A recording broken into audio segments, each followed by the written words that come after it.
If you think you know the story of Elvis and Priscilla, get ready, because there's an intimate detail about their relationship that shocks even the most hardcore fans. Something so deep, so symbolic, that it sheds a whole new light on the king's life away from the stage. Priscilla revealed that Elvis simply did not want to see her without makeup, ever, not even for a second.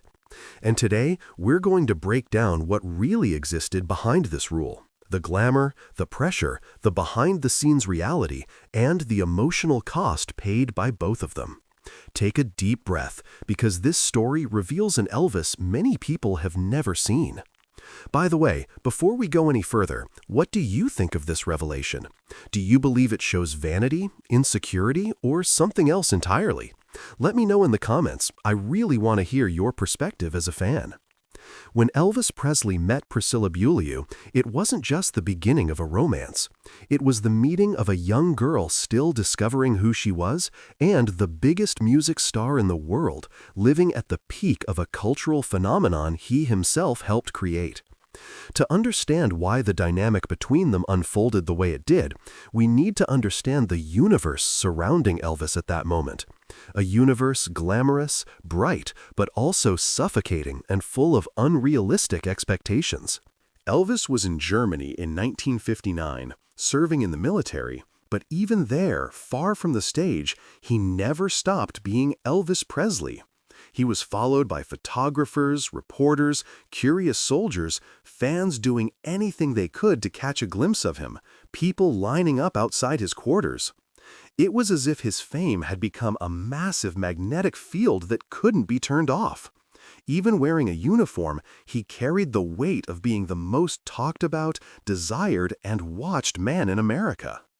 And then, in the middle of all this, Priscilla appears. She wasn't an artist, wasn't famous, wasn't shaped by the entertainment machine. She was just a quiet, shy, well-mannered teenager with a sweet appearance, who caught Elvis's attention precisely because she was different from everything around him at the time. While the world expected grandeur from him, she offered calmness.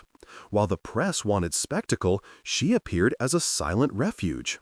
But that contrast also meant she was stepping into a world where the rules were already written. Rules shaped by Elvis, by fame, by the industry, and by the enormous expectations surrounding him. Despite being almost 25, Elvis had a deeply fragile emotional side during that period.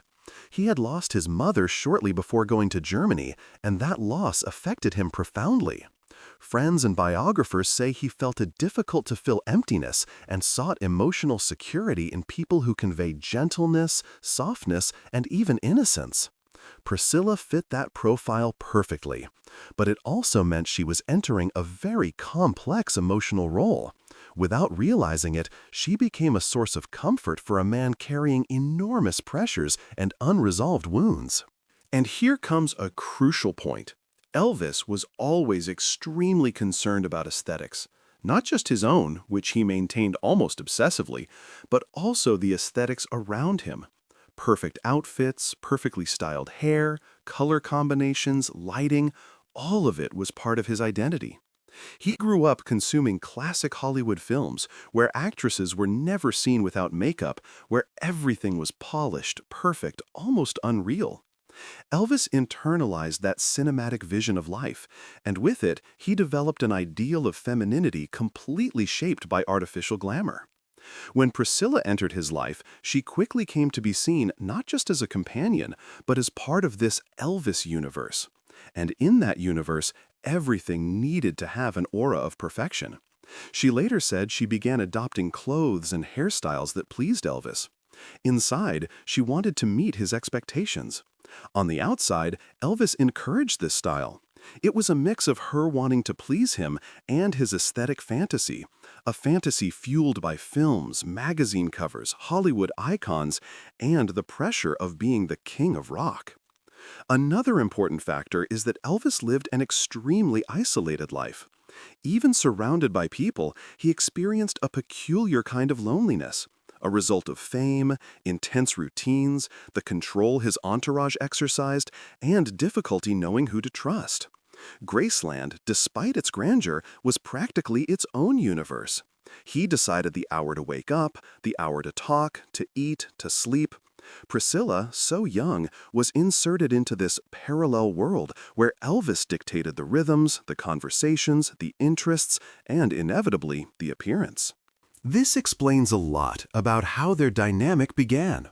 When Priscilla entered the king's life, she also stepped into a nearly cinematic role where appearance was not just a personal choice, it was part of a carefully crafted aesthetic Elvis had maintained since his early rise to fame. To him, looks were more than beauty. They were identity. They were control. They were a way to preserve an idealized world that protected him from the harsh realities of fame and emotional pressure. This is the essential background to understand why, later, rigid rules about appearance, makeup, and behavior emerged. Not because Elvis simply wanted control, but because he was trapped inside an image he himself had created, one he couldn't escape. For Priscilla, this was all new. For Elvis, it was almost a survival mechanism. And so their relationship began not just as a romance, but as the union of a man shaped by fame and a young girl shaped by innocence. A powerful meeting, but also one loaded with expectations, pressures, and an aesthetic that soon became central to everything that followed. When Priscilla finally revealed to the public that Elvis never saw her without makeup, many people were shocked. But to understand what this rule really meant, we have to go far beyond the surface. It wasn't just an aesthetic request. It was a deep reflection of Elvis's psyche, the pressures he carried, the culture of the 1960s, and the way Priscilla, still so young, molded herself into something far greater than she realized. Priscilla shared that she would wake up before Elvis, apply her makeup in silence, and then return to bed. He didn't want to see her waking up natural, didn't want to see her getting dressed, didn't want to see her worn out after a normal day. He always wanted the final result, the version of her that looked like she stepped out of a movie, flawless, soft, feminine. This wasn't just preference, it became almost an emotional ritual for him. The question that always comes up is, why? Why did Elvis need this layer of fantasy, even inside his own home, with the woman he said he loved and protected? One answer lies in his relationship with the world. Elvis lived surrounded by impossible expectations from the moment he became famous. From the perfect hair to the stage smile, he was pressured to never lose his shine, to never simply be human. He could never relax his image. He couldn't fail, couldn't crumble. His life was an uninterrupted performance. And consciously or not, he imposed this same logic on the people closest to him, including Priscilla. Another reason was the power Hollywood held over him. Elvis idolized classic film stars, especially actresses who were always shown perfectly made up, never natural, never vulnerable. To him, femininity became almost synonymous with glamorization. This created an impossible ideal. A woman who never wakes up messy, never reveals vulnerability, never shows the process, only the polished final product. And Priscilla, so young, ended up fitting into that mold. But this kind of expectation is not light. It's not romantic. It has a silent emotional cost. Living like this for years, Priscilla gradually lost contact with her own identity. She later said she didn't know who she truly was for a long time. Everything, clothes, hair, makeup, the way she spoke, even the way she behaved, was being calibrated to meet Elvis's expectations. She became a projection, a construction, something between muse and character. And even though Elvis was not aggressive about this, the pressure was there. It was soft but constant, emotional, not physical. He didn't yell or give harsh orders. It was worse. It was said with charm, with expectation, with that magnetic charisma Elvis had, the kind of charm that made people naturally want to please him. And that's how Priscilla slowly entered a cycle of always trying to live up to his ideal without realizing how much it drained her authenticity. This rule created an invisible weight. She could never relax, never be vulnerable, never just be Priscilla. She had to be the perfect version, even in the bedroom, even during intimate moments, even when tired, insecure, or emotionally fragile. And it's important to understand that Elvis's motives were not rooted in cruelty. He didn't want to hurt her. He wasn't physically controlling or deliberately manipulative. It came from a complicated psychological place, a mixture of insecurity, emotional fragility, aesthetic idealization, and the inability to separate the stage from real life.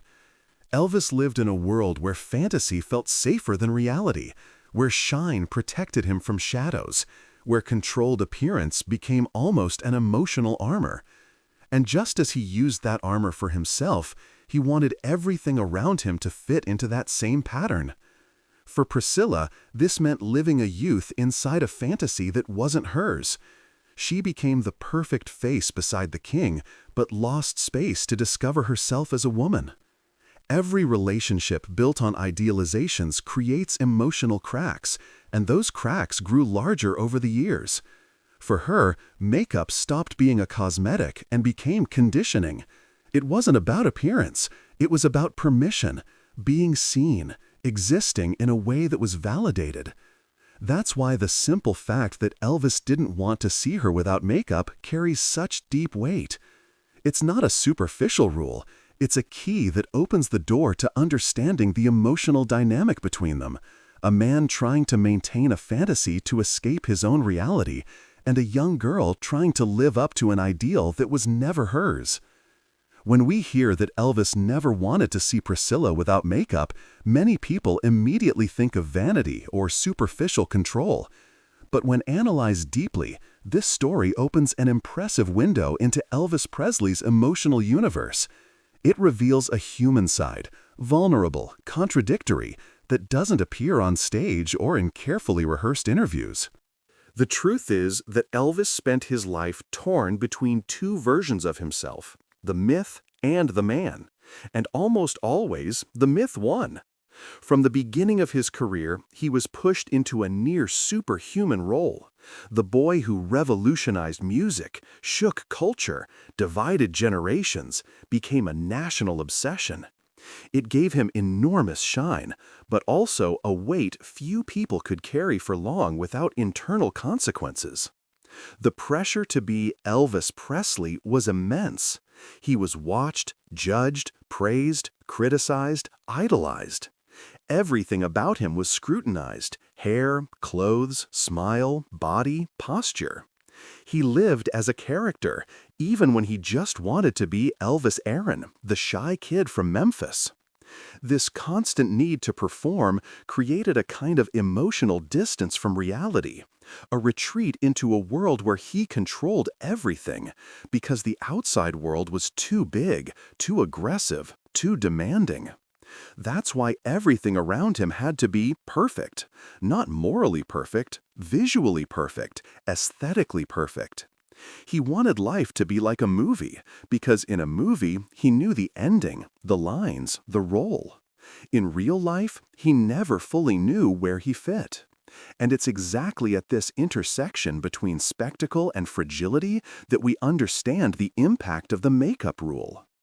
Elvis didn't avoid seeing Priscilla without makeup because he thought she was less beautiful, but because it represented something deeper. It represented vulnerability, reality. Without makeup, she was no longer the idealized, almost cinematic figure that fit the magical world he was trying to build for himself. Without makeup, there was humanity, and humanity reminded him of his own fragility. This behavior reveals a man trying to keep distance from painful parts of his own life. Elvis lost his mother very young, felt out of place in his teens, carried deep insecurities about his image and worth. Priscilla's makeup wasn't a shield for her, it was a shield for him. It helped preserve an idealized world, keeping away any trace of imperfection or instability, even in the closest relationship he had. That's what makes this story so revealing, because it shows that Elvis, despite his confident public persona, was fragile, sensitive, and deeply affected by the loneliness fame brought. The rule he imposed wasn't born out of arrogance, but out of insecurity. Not out of lack of love, but out of an almost desperate need to maintain the fantasy that emotionally protected him. At the same time, this story highlights how complex the dynamic between Elvis and Priscilla was, shaped by age differences, emotional maturity, and power imbalance. She, very young, molded herself to his vision to feel accepted. He, already an adult, molded that vision to maintain control in a life where almost nothing felt controllable. Both were trapped in roles neither of them had written. But despite the difficulties, let's be clear, there was real affection between them. Priscilla always said Elvis was loving, playful, kind, and protective. He had a sweet side, a spiritual side, a generous side.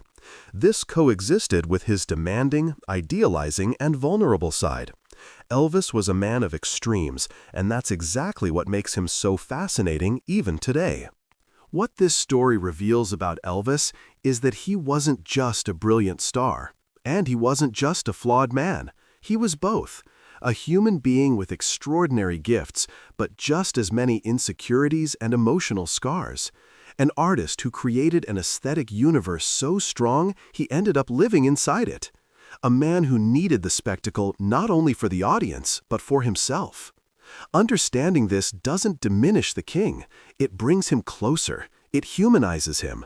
It allows us to see Elvis not just as an icon, but as someone who, with the emotional tools he had, tried to navigate a world that consumed him while turning him into a legend. The story of Priscilla's makeup is just one detail, but it's a powerful lens for understanding the man behind the glory, his wounds, his dreams, and his vulnerabilities. And I want to know, after hearing all this, what is your interpretation of this story? Do you think it was insecurity, aesthetic idealization, fame pressure, or something else? Tell me in the comments. Your opinion is truly important to this discussion. And the deeper we dive into stories like this, the more we realize how complex, sensitive, and layered Elvis really was. Details like this don't diminish the king. They bring us closer to him. They show us his humanity, his fragilities, his dreams, and the worlds he tried to build to protect himself from the weight of fame. If you're a true Elvis fan, if you love understanding the man behind the legend, then this channel is for you. Here, we don't just tell stories, we open doors to a more real, more intimate, and more fascinating Elvis than any shallow biography can show. So if this video touched you, surprised you, or made you see the king from a new angle, don't forget to like the video. It helps the channel a lot. And of course, subscribe and turn on notifications because we have many more Elvis stories to explore together. Now, tell me in the comments, which part of this episode moved you the most? I really want to hear your thoughts. And do me and all Elvis fans a favor. Share this video with someone who also loves the king. Let's keep this community growing, keep the memory alive, and keep spreading knowledge, respect, and admiration for Elvis's legacy. Thank you so much for watching. You're part of this. See you in the next video, and may Elvis's legacy live on in every detail, every song, and every story we tell.